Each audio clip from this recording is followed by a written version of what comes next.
Hello,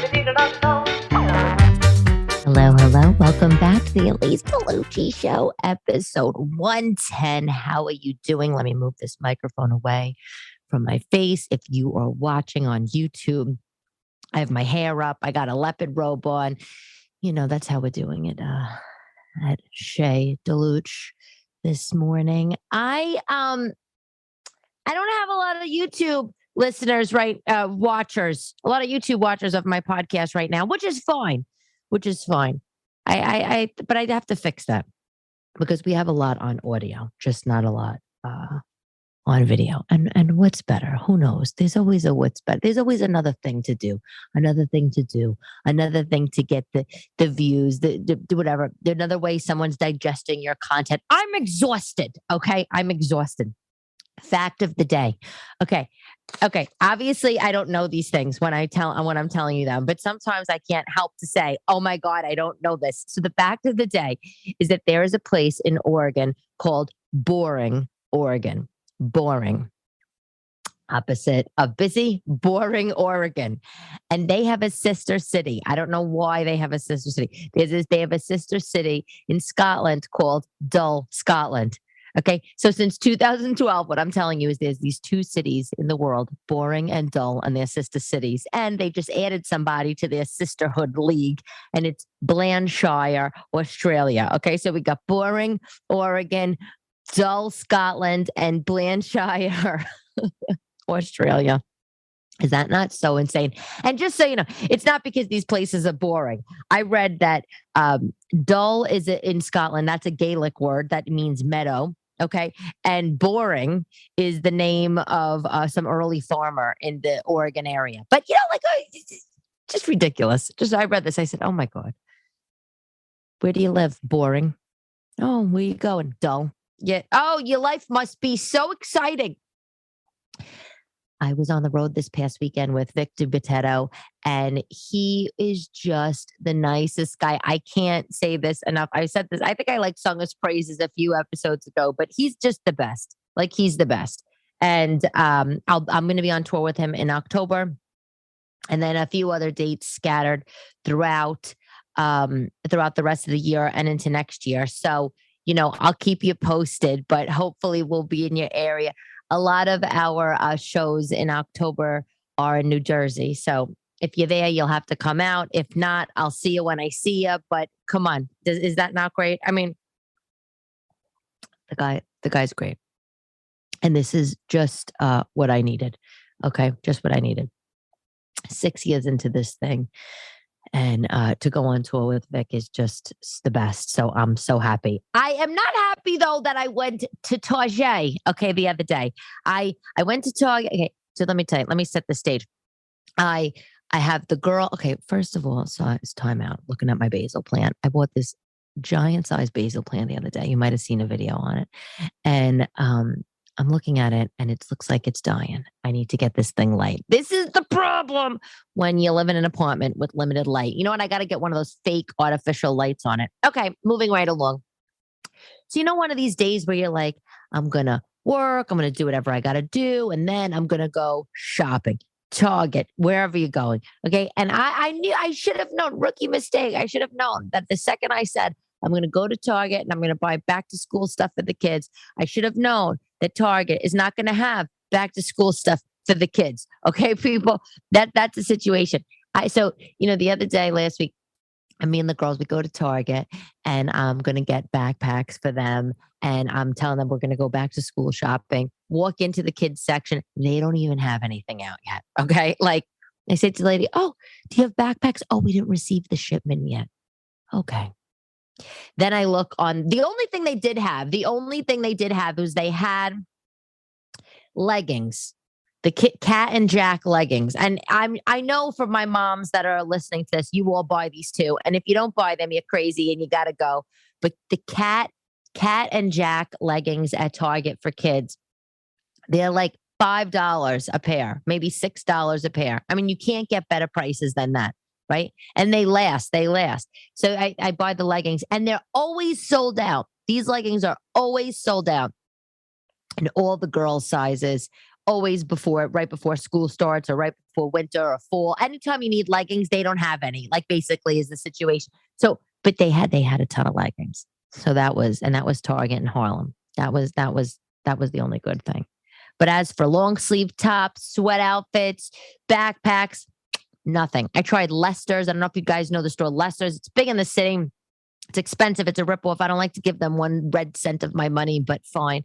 The kids like it, and it's one of those stores that has like all like the trendy kids clothes and a shoe section and accessory section. And then it has by the register, like all the crap that like you just can't handle that they have there, like squishies and candies and all stuff like all stuff for like $1 million that's going to give the kids that's going to give the kids cavities and you a $4,000 bill at the dentist. That's what they have going on at the register at Lester. So I hate going there, but I did go for sneakers for sneakers for the kids, and I also went for the backpacks. Yeah, they didn't have anything yet. I'm like, it's August. It's August. So now I got to find another day to set aside and do the shopping, is what I'm telling you. People, first of all, let me say something to you. Is anybody located in New Jersey? I know I have New Jersey listeners, but here's the thing. I read the craziest thing the other day. New Jersey is doing the no plastic bags like us in New York did, right? They just started the no plastic bags, I think back in May or June or something. You know how New Jersey's reacting to this? They're stealing the shopping baskets. Okay, people, not wagons. They're not that brazen to walk out with a wagon. I'm sure there are people that are just like, fuck this. I'm going to take this wagon, walk this wagon home with me. I'm sure there's plenty of people that are like that. Okay. But no, they're stealing the plastic shopping baskets. Basically, they're like, you want me to pay $5 for a bag? You want me to pay No, wait, whoops, beep, rewind. You want me to pay 5 cents for a bag, Target?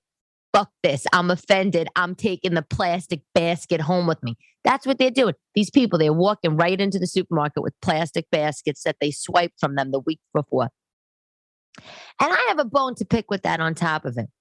When I was in Target, of course I did buy stuff because, it's one of those stores you walk in, you got to spend $1,000, then you leave. No, it's really always like $250, $300, not 1,000. That's insane. Only around Christmas time. No, but I'm in Target.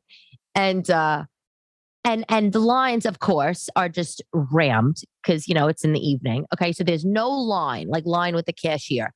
There is the scanning, scan yourself, whatever it is. Self-checkout area is open and available. And there was, usually these places are always backed up, right? The self-checkout.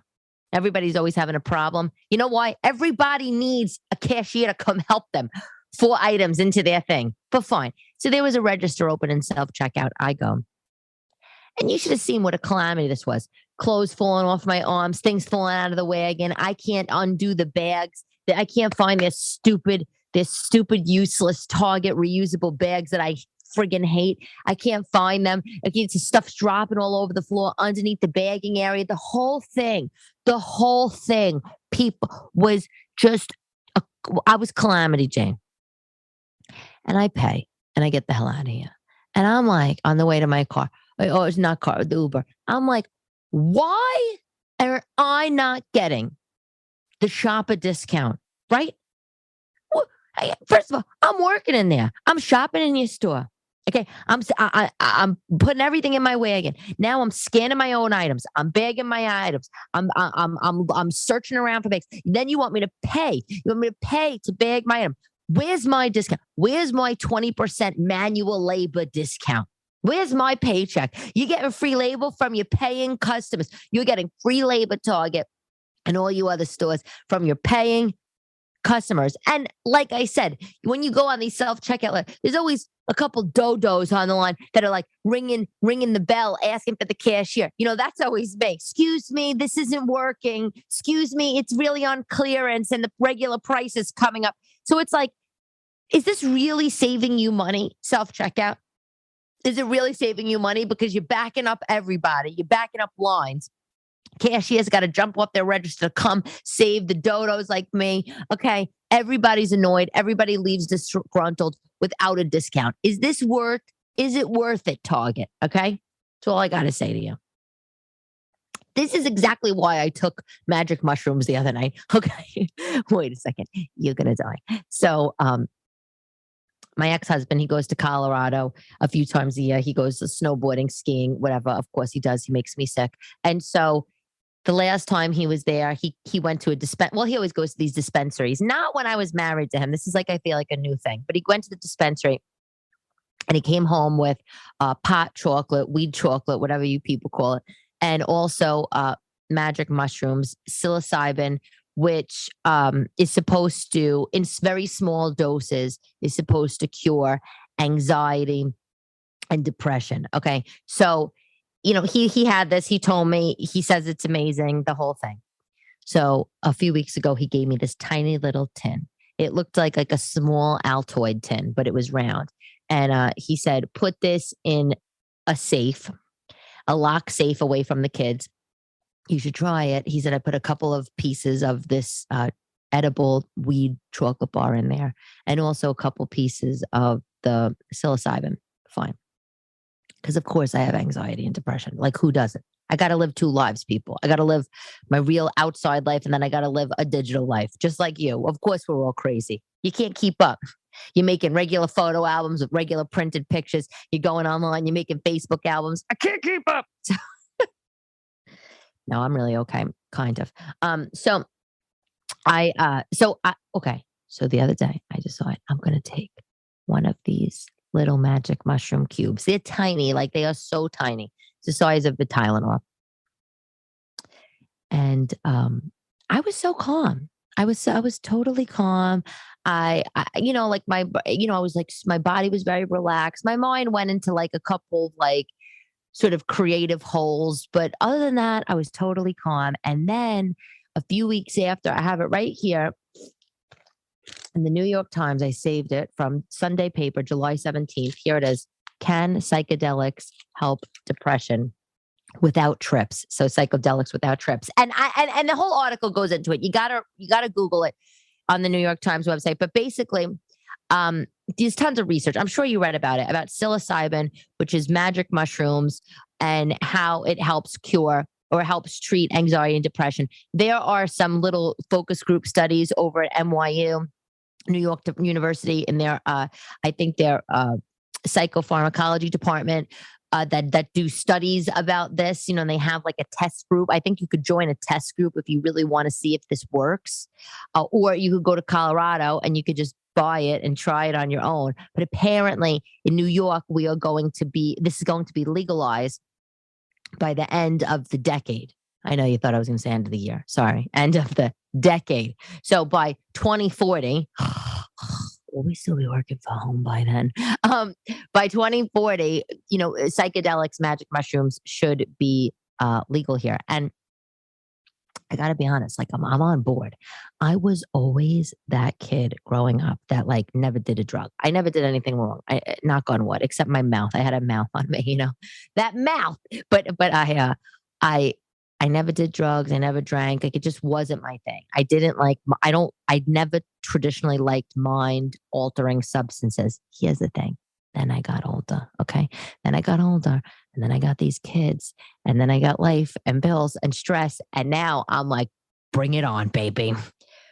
It was great. I don't know what it's like, obviously, taking magic mushrooms for multiple days in a row.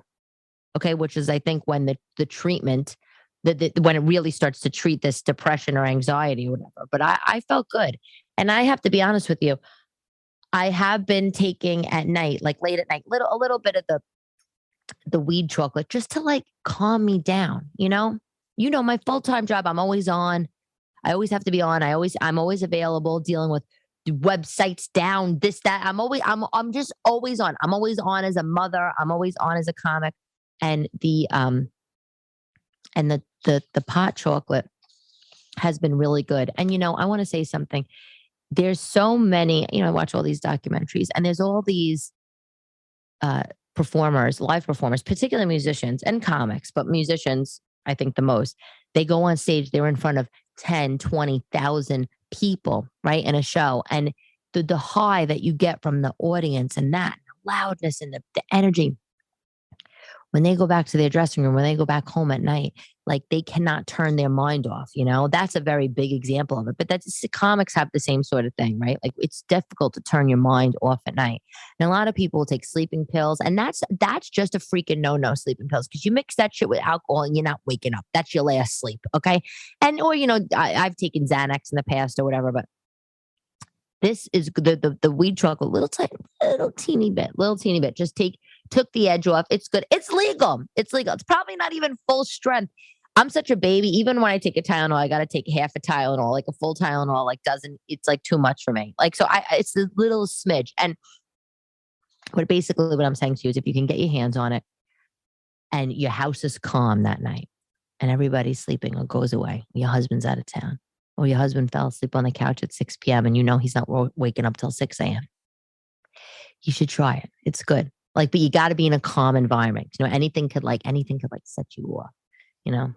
The other day I took one of these little weed chocolates, and my boyfriend was sitting next to me on the couch, and he's asking me, wait, you'll die. He's asking me every 20, you okay? You okay? You good? You good? I'm like, what are you doing? You making me so goddamn paranoid. I'm going to have a panic attack here. What are you doing? You can't have that go on. It ruins everything. I did catch a show the other day on Amazon, not a show, a movie. If you haven't seen it and you're a comedy fan, which I'm taking it, you are, Mr. Warmth. It's from 2007. It's a documentary about Don Rickles. Don Rickles is my favorite comedian in the whole entire world. The guy is just amazing. He passed away. He has a daughter, Mindy Rickles, that she does comedy. I don't know if she's like her father, but Don Rickles was my my favorite. And this documentary is showing him performing in Vegas, and other people are on the documentary. De Niro's on talking about how amazing he is, and everybody's telling stories about him and Sinatra, and Johnny Carson's on. I mean, it's just, they must have just taken so much, all these, well, not they must have. They basically took footage from the 60s, compiled it all together, and it's great. It's from 2007, but it's really, really good. Let's see. Okay. So I think this is going to be a short episode. I'm looking at my stuff here, and I'm like, wait a second. Did you people watch Hacks? Have you watched Hacks? Hold on. I keep forgetting this actress's name in Hacks, which I really can't keep forgetting because it's not okay. Hold on. Hacks. Jean Smart. Oh my God, that's her name. When you have to, I swear to God, I was watching the show and I'm like, the first episode, I'm like, okay, a real comedian wouldn't do that. I had all that kind of thing. Just I'm sure when Grey's Anatomy comes on and if you're a doctor and nurse, you're probably fuck that. That's not really what happens. But I was a real comedian would do it. But then I got hooked in. It's on, is it on? Of course, God forbid. It's on HBO. You know what? I know I'm not the only person that's having this problem. Somebody tells you about a show to watch or a movie, and then you have to go on a goose chase to find out what channel it's on. Should we not have some sort of is there some sort of streaming service TV guide that exists? Can we bring back the TV guide for streaming services? How are you people finding what channel? First of all, I just Googled that. Nothing came up when I first put in Hacks TV show. Okay, not the channel. Nothing came up. Then when I just typed very quickly, just right here while I'm talking to you, I put channel. Then the littlest, tiniest freaking little thing, HBO Max pops up. So now I'm telling you it's on HBO. But I can't find a rabbit hole. Anyway, I'm on the third episode.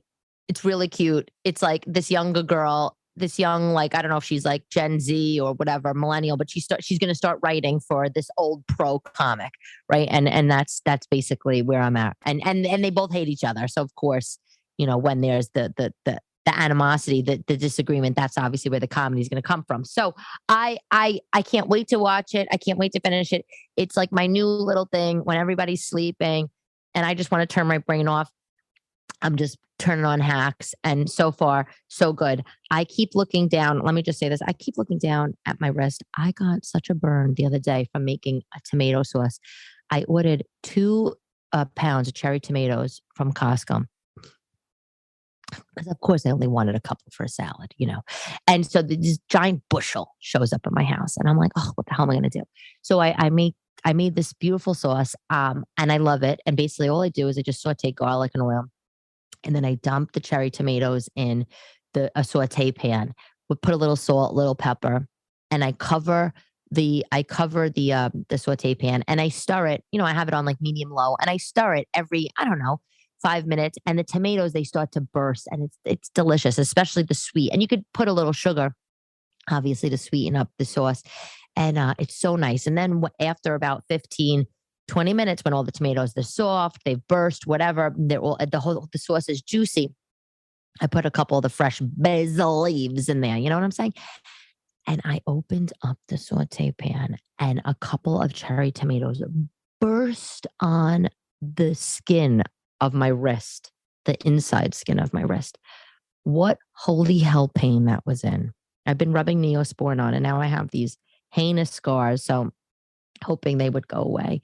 Shout out to the ladies by the way, shout out. I don't know if you're listening, the ladies in Norwalk, Connecticut that came out to the Bridgeport Stress Factory with Vic and I. These women, they found me on TikTok during the pandemic. I don't know, these girls, they're 40s, 50s. They're amazing. They're so fun. And they came out to see me at a place in Norwalk, a little small, shitty show I was doing like, I don't know, 6-7 months ago. And now they came, and I felt bad because they came out to the show and it was like me. And then it was like, just, I don't know. It was I don't know. They left, I think, after I got off. Not because I'm so great, because I just think they weren't really interested in like whatever else was on stage. And it wasn't like a comedy show. It was kind of almost like a variety act show, because that's what we do with traveling clowns. And they came and they had the most amazing show, because I was on amazing form and I crushed. And then Vic went on and just destroyed the whole room. And I'm so happy that they came and they got a great show. And by the way, Long Island, for my Long Island listeners, we are going to be out there later in the year. So I will keep you posted on that date. But yeah, this is a short episode. So sorry, people. I got a good quote for you, though. I want to have some exciting news about a couple of things I've been working on, but I can't talk about it right now. So not because of time, because of privacy, but like maybe next week or the week after I could tell you. But it's one of the reasons why I've been a little MIA, but it's a good reason. Okay. Quote of the day by Mark Zuckerberg, commonly known as Zuck. Okay. Founder of Facebook. The biggest risk is not taking a risk. In a world that's changing really quickly, the only strategy that is guaranteed to fail is not taking risks. Mark Zuckerberg, people, take the risks. Go do whatever you want to do. I'm always loving talking to you. I'm still, by the way, okay, I know I got to wrap this up, right? Here I'm like, oh, it's going to be a short episode. So then shut up already. I can't shut up. That's the problem. In front of me is a New York Times article that talks about cameras on. This is the title. Cameras on, please. Settling into Zoom rooms. Okay, I have it out because I'm planning on reading this, and it's about people talking about, is their life going to go back to pre-2020 working arrangements? It better not go back. Okay, it's been 30 months, 30 goddamn months. Everybody's efficient. Everybody's happy. Why would we go back to being in an office 5 days a week? It literally makes no sense. It makes no sense. I have actually no tolerance for it whatsoever anymore. I'm working on the web. I mean, if you have a job where you're a teacher or you're a doctor, I understand. But everybody, the longer that this goes on, the more violently in disagreement I am with all these people that talk about going back to the office. The only people that should be in the office are the people that need to be, like, need to be in front of their patients, their clients, those kind of in-person things. Okay.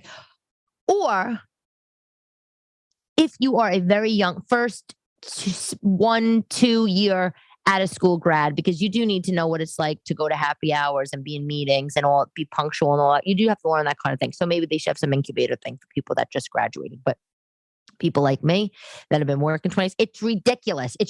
And you know what? I want to say, I just have to share this with you because this is all I needed to hear the other day. Went to my office, right? I went to my office and my kids are home from school because it's the summer.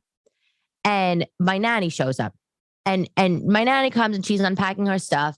And the kids, they're running around and they're like, Mommy, where are you going? And I'm just like, Mommy has to go down to her office, whatever. And this is what my eldest daughter, this is what she said to me. Mommy, yes, Annalise? Why do you have to go to the office if you could just have your meeting on the phone?